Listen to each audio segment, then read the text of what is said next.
اگر عورت اپنی عورت ہونے کی نشانیوں کو مٹا دے گی تو اس کا احترام بھی باقی نہیں رہے گا۔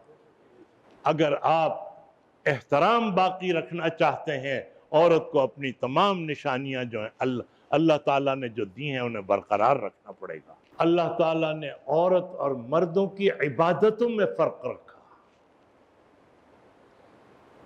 تکبیر تشریق کے زمانے میں عورتوں کو بھی حکم ہے کہ تکبیر پڑھیں، لیکن وہ آہستہ سے پڑھیں، مرد زور سے پڑھیں۔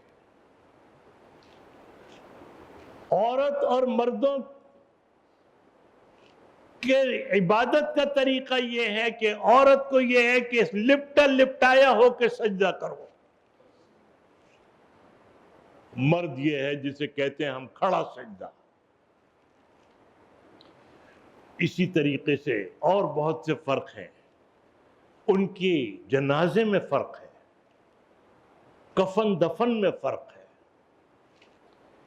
یہ وہ چیزیں ہیں کہ جو اللہ نے برقرار رکھی ہیں مردوں میں اور عورتوں میں۔